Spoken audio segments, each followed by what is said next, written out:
ఫిలిప్పీలకు రాసిన పత్రిక 3వ అధ్యాయం 1 నుంచి 6 వచనాలు. మెట్టుకు నా సహోదరులారా, ప్రభువునందు ఆనందించుడి. అదే సంగతులను మీకు రాయుట నాకు కష్టమైనది కాదు, మీకు అది క్షేమకరం. కుక్కల విషయమై జాగ్రత్తగా ఉండుడి, దుష్టులైన పనివారి విషయమై జాగ్రత్తగా ఉండుడి, ఈ ఛేదనను ఆచరించు వారి విషయమై జాగ్రత్తగా ఉండుడి. ఎందుకనగా శరీరమును ఆస్పదము చేసుకొనక దేవుని యొక్క ఆత్మ వలన ఆరాధించచ్చు. క్రీస్తు యేసునందు అతిశయపడుచున్న మనమే సున్నతి ఆచరించువారు కావలేనంటే, నేను శరీరమును ఆస్పదము చేసుకొని వచ్చును. మరి ఎవడైనను శరీరమును ఆస్పదము చేసుకొని దలచిన ఎడల నేను మరి ఎక్కువగా చేసుకొనవచ్చు. 8వ దినమున సున్నతి పొందుతుని ఇశ్రాయేలు వంశపు వాడనై బెన్యామీను గోత్రములో పుట్టి హెబ్రీయుల సంతానమైన హెబ్రీయుడనై ధర్మశాస్త్ర విషయము పరిసేయుడనై ఆసక్తి విషయము సంఘమును హింసించువాడనై ధర్మశాస్త్రము వలనే నీతి విషయమై అనింద్యుడనై ఉంటుంది. ప్రార్థన చేసుకుందాం. ప్రేమ కలిగిన మా పరలోకపు తండ్రి, మీ ఘనమైన అతి పరిశుద్ధమైన నామానికి వందనాలు ప్రభువా. ఒక ఉదయకాల సమయంలో మీ సన్నిధికి చేరి మిమ్మల్ని స్తుతించి మిమ్మల్ని ఆరాధించి కనపరచడానికి వాక్యపు వెలుగులో ప్రభువా నాయన మమ్మల్ని మేము పరిశీలించుకోవడానికి దయచేసిన మనకు గొప్ప అవకాశాన్ని బట్టి మిమ్మల్ని స్తుతిస్తూ ఆరాధిస్తూ కనపరుస్తూ ఉన్నాం.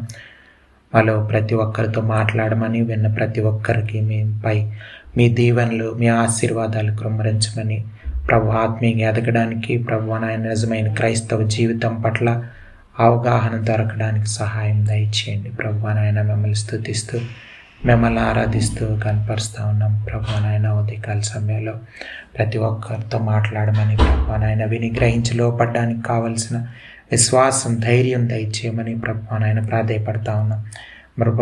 ఘనత మహిమ ప్రభావాలు మీకే ఆరోపిస్తూ ప్రభు నాయన అంధకార శక్తిని లయపరచమని యేసు ప్రభు వారి అతి పరిశుద్ధమైన నామంలో ప్రార్థన అడిగి వేడుకొంచున్నాం తండ్రి. Amen, amen. జింబాబ్వే దేశంలో ఒక పాస్టర్ గారు వాళ్ళ సంఘంలో హోలీ పెన్స్ అని అమ్ముతున్నారట. $1 నుంచి $20 వరకు రకరకాలుగా పెన్నులు ఉన్నాయి. అక్కడ అందరు కొనుక్కొని వెళ్తూ ఉన్నారు సంఘస్థులు. అయితే అక్కడ ఒక ఆయనకి అర్థం కాక ఏంటబ్బా ఇవన్నీ చెప్పి అడిగాడంట. ఏంటివంటే, ఈ పెన్తో రాస్తే మంచి మార్కులు వస్తాయంట అని చెప్పి కొనుక్కొని వెళ్తున్నాము, ప్రార్థన చేశారంట అని చెప్పి.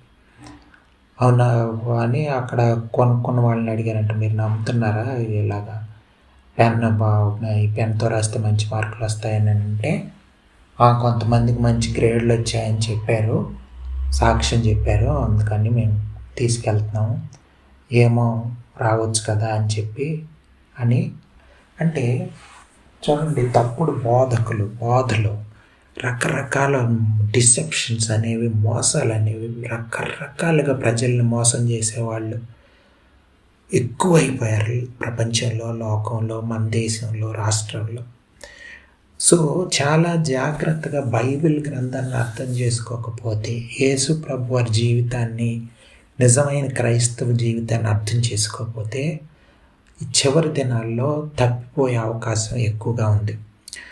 చైనా ఒక పాస్టర్ గారు చైనా దేశం వెళ్ళారంట దేవుని పరిచర్య గురించి.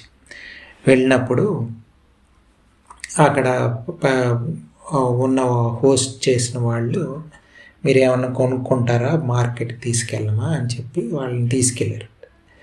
బయటికి తీసుకెళ్తే అవి ఇవేవో మాకు నచ్చినవి కొనుక్కుంటా ఉన్నారు వీళ్ళు. అయితే ఒక దగ్గర తీసుకెళ్ళిన తర్వాత వాచెస్ ఉన్నాయంట అక్కడ, రిస్ట్ వాచ్లు. అవి అందులో ఒక వాచ్ సేమ్ రోలెక్స్ ఎట్లా ఉంటుందో అలాగే ఒరిజినల్ రోలెక్స్ వాచ్ లాగే ఉంది, కానీ చాలా తక్కువ డబ్బులకే ఇచ్చేస్తున్నారు, డూప్లికేట్ది. అది చూసి టక్కమని కొనేసారంట. అప్పుడు ఈ తీసుకెళ్ళిన ఆయన దేవుని సేవకునితో చెప్తూ ఫ్యామిలీ వాళ్ళు ఎవరు కొనుక్కున్నారు వాళ్ళతో చెప్తున్నాడంట, ఇక్కడికి వచ్చిన ప్రతి ఒక్కళ్ళు తప్పకుండా కొనుక్కునే ఐటమ్ ఇది. ఈ రోలెక్స్ వాచ్ అనేదంటే మనకి అంటే ఫేక్ వాచ్ అయినా సరే అంటే రోలెక్స్ లాగా మనం చూపించవచ్చు కదా, అలాంటి స్వభావం అలాంటిది మనలో అంటే తప్పుడు బోధలకి తప్పుడు దీనికి అట్రాక్ట్ అయిపోయాయి. అందుకే చూడండి, శరీరాశలకి లోకాశలకి లొంగిపోయే మనసు మంది, పాపపు హృదయం, పాపపు ఆలోచనలు, తలంపులు. సో ఎంతో జాగ్రత్తగా మనం పరిశుద్ధాత్మ దేవునికి లోబడి సంపూర్ణంగా సమర్పించుకోకపోతే ఈ చివరి దినాల్లో క్రైస్తవ జీవితం కొనసాగించడం కష్టం. అనేక మంది బోధకులు అని చెప్తున్న వాళ్ళే సరిగ్గా లేరు ఈ రోజుల్లో. విశ్వాసులు ఇంకా అంతే పరిస్థితి. అంత భయంకరమైన దినాల్లో మనం ఉన్నాం. కాబట్టి చాలా జాగ్రత్తగా మన జీవితాల్లో వాక్యాన్ని పఠించి అర్థం చేసుకొని వాక్యం ఏం చెప్తుందని సింపుల్గా మనమే చదువుకోవచ్చు. చదువుకుంటే తెలిసిపోతుంది. సో చూడండి, ఇక్కడ పిలుపులకు రాసిన పత్రికలో మళ్ళీ సేమ్ విషయాల్ని మళ్ళీ మీకు చెప్పడానికి నాకేం కష్టం లేదని చెప్తున్నాడు. అంటే ఏ విషయం పదే చెప్పడానికి నాకేం ప్రాబ్లం లేదని చెప్తున్నాడంటే ప్రభువునందు ఆనందించడు. అంటే దేవునిలో ఆనందించడం చాలామంది క్రైస్తవులకు తెలియదు. ఏదో టూర్లు వెళ్ళాలనుకుంటారు, డబ్బులు ఖర్చు ఏదో వెరైటీ తిండిలు తినాలనుకుంటారు. ఆఫ్కోర్స్ పరిసర ప్రాంతాలకు వెళ్ళి లేకపోతే చెట్ల మధ్య అక్కడ ఉంటే ప్రశాంతంగా ఉంటుంది. దానికి మనం ఏమి పెద్ద డబ్బులు ఖర్చు పెట్టుకొని వేరే దేశాలు కంట్రీలు వెళ్ళిపోయి అట్లా చేయాల్సిన అవసరమే లేదు. దేవునిలో ఆనందించేది చాలా ఒక డిఫరెంట్ థింగ్. అంటే ఎక్కడున్నా ఆనందించవచ్చు, జైల్లో ఉన్నా ఆనందించవచ్చు. అదే పౌలు భక్తుడు చెప్తున్నాడు. తను యాక్చువల్గా ఈ పత్రిక రాసినప్పుడు జైల్లో ఉన్నాడు, కానీ ఆనందించమని చెప్తున్నాడు. అంటే జైల్లో హీ కుడ్ ఎంజాయ్.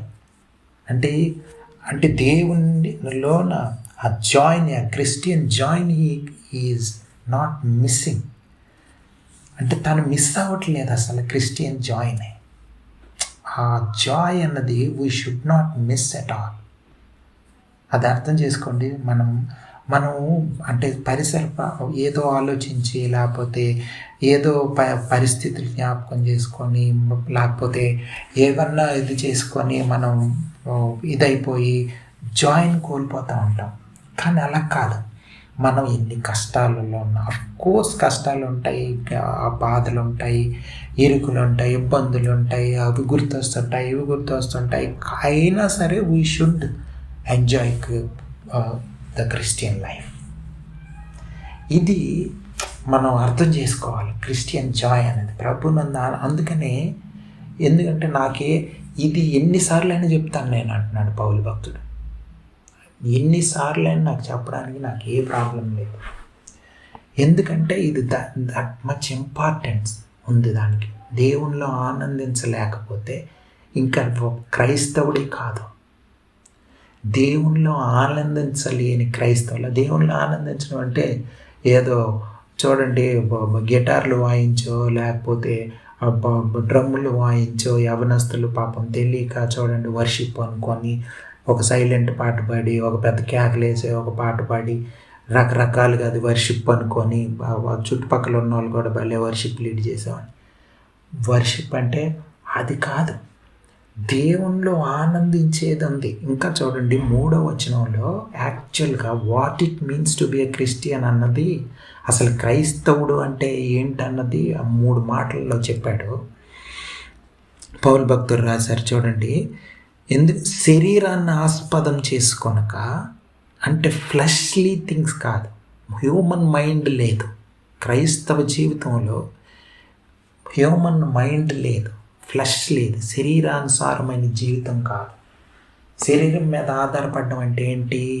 ఆ పనులు చేస్తాను, 10వ వంతు ఇస్తున్నాను, పండగలు చేస్తున్నాను, ఏంటది సున్నతి చేసుకున్నాను. సో ఇవి కాదు.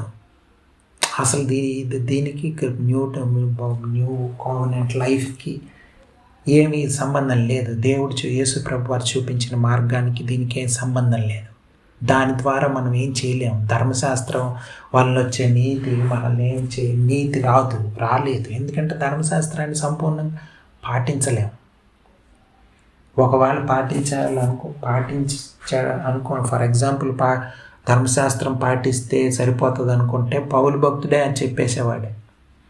ఎందుకంటే ఆయన ఆల్రెడీ వీళ్ళందరికన్నా నియమనిష్టలతో ఉన్నాడు. పరిచయుల కన్నా వీళ్ళందరికన్నా ఆల్రెడీ ఉన్న పరిచయుల కన్నా చాలా జలస్గా దేవునికి ధర్మశాస్త్రం విషయం జలస్గా ఉండేవాడు. ఎంత జలస్ అంటే క్రిస్టియన్స్ని చంపేయడానికి కూడా తయారైపోయాడు, వెనుకాడలేదు. అంటే మతం విషయంలో అంత జలస్గా రిలీజియన్ విషయంలో ఉండేవాడు. కానీ అవన్నీ తప్పని తెలుసుకున్నాడు.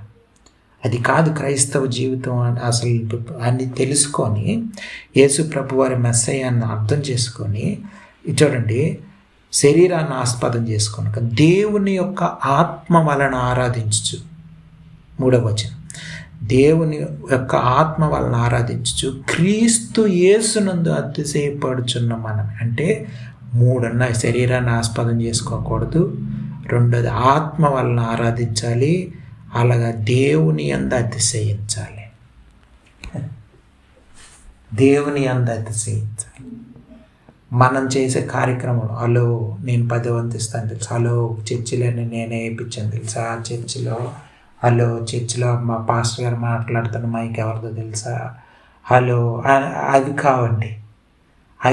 అవి దానివల్ల చాలా నష్టం జరుగుతుంది. మనకి క్రైస్తవ్యం తెలియకుండా అయిపోతుంది.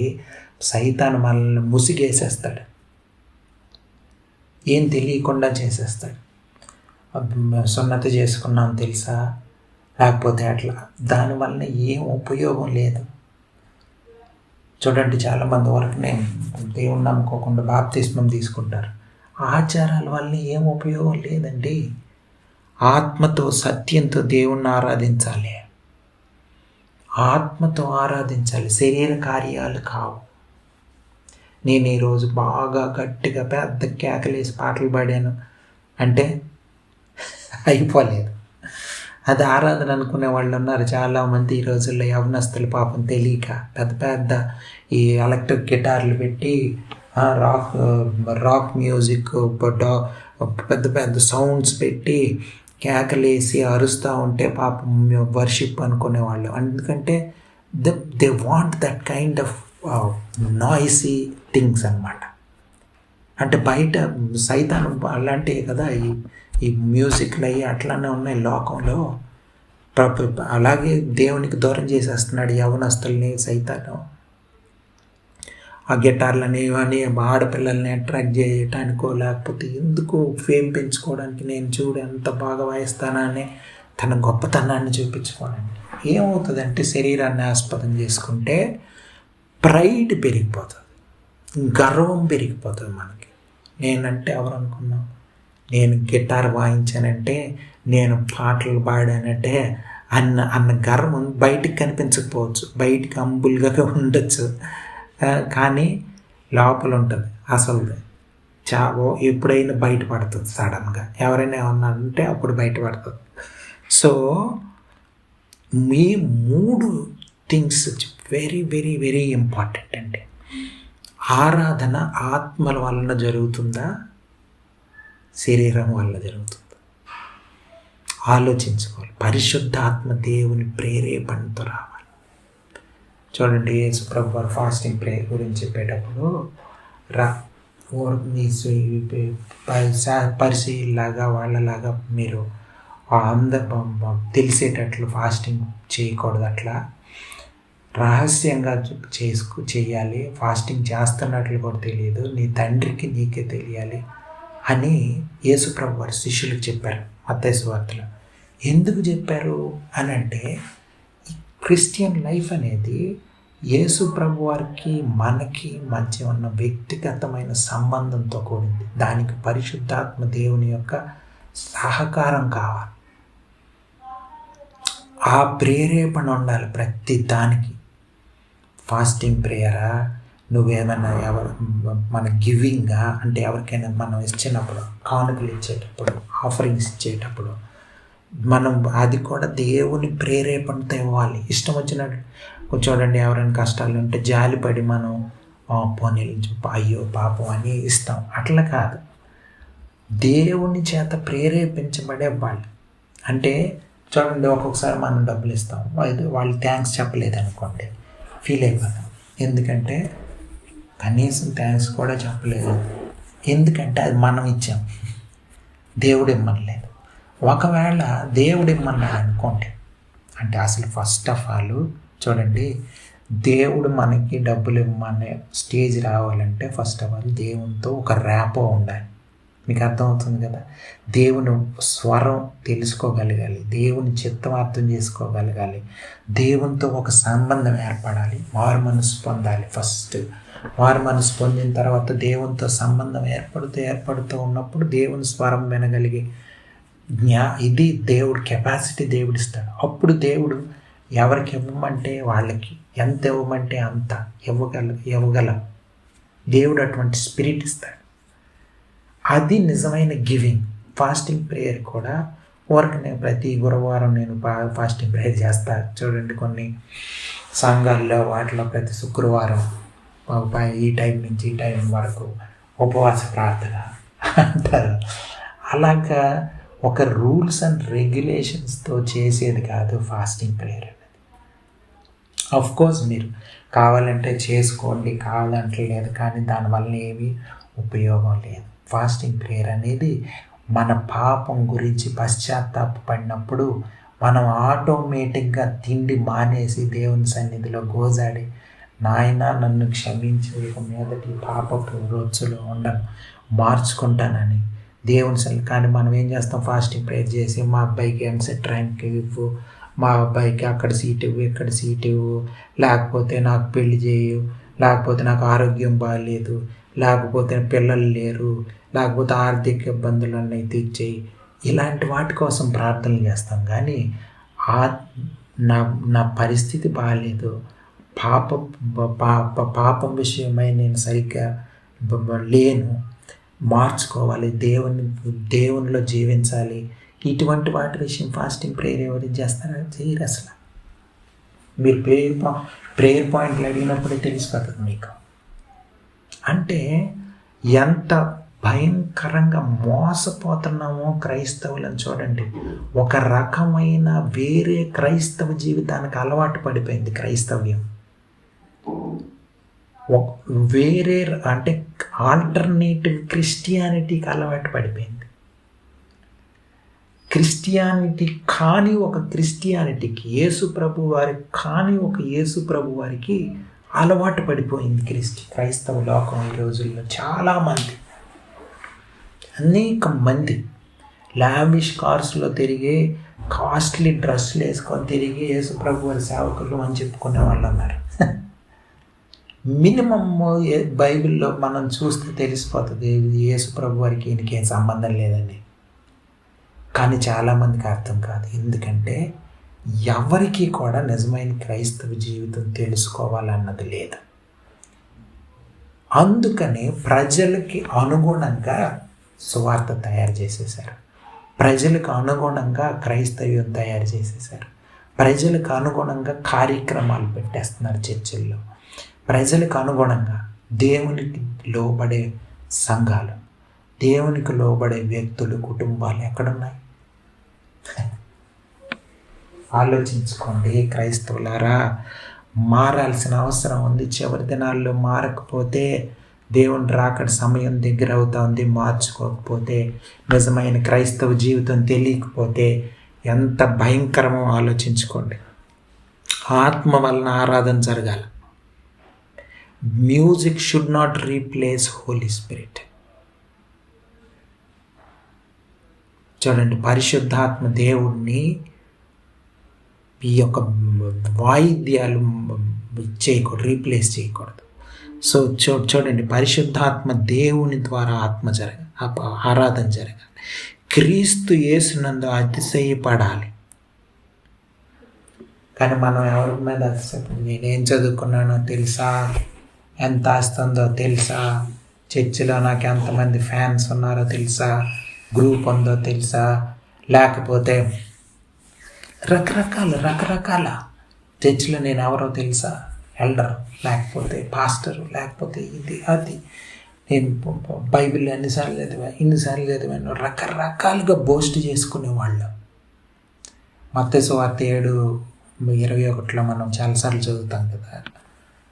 ఒక గుంపు వచ్చి యేసు ప్రభు వారి దగ్గర రెండో రాకడలో మేము సూచక్రియలు చేసాం, దయ్యాలు వెళ్ళగొట్టాం, నీ నామంలోని ప్రవచనాలు చెప్పాం, అయినా సరే మమ్మల్ని అని వస్తారు యేసు ప్రభు వారి దగ్గరికి.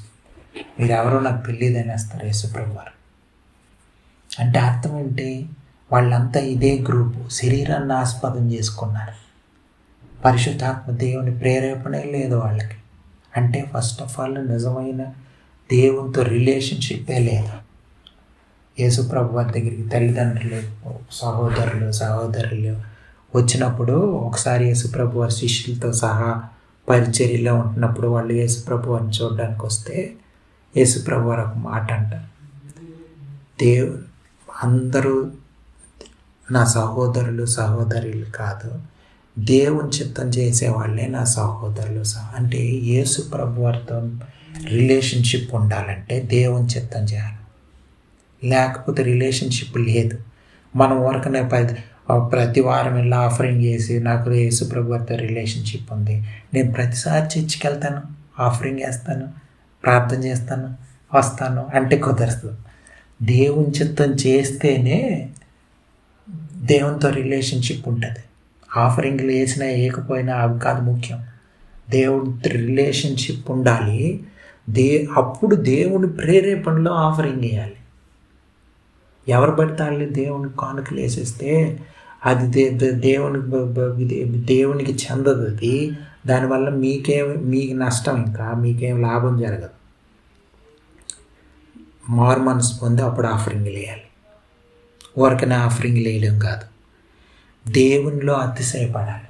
దేవుణ్ణి బట్టి మనం ఒకవేళ గర్వపడాల్సి వస్తే నా దేవుడు గొప్పవాడండి, నాకేమి లేకపోయినా పర్వాలేదండి, ఇది గర్వం. దేవుణ్ణి బట్టి గర్వపడాలి.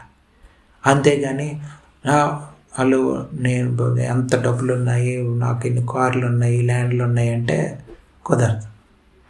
యేసు ప్రభు వారితో సంబంధం ఉండదు. అఫ్కోర్స్ ఈ లోకంలో పేరు ప్రఖ్యాతులు ఉండొచ్చు, ఈ లోకంలో బతికినంతకాలం లావిష్ లైఫ్ స్టైల్స్ జీవించవచ్చు, కానీ చనిపోయాక మాటకు భయంకరమైన పతనం, భయంకరమైన నరకం.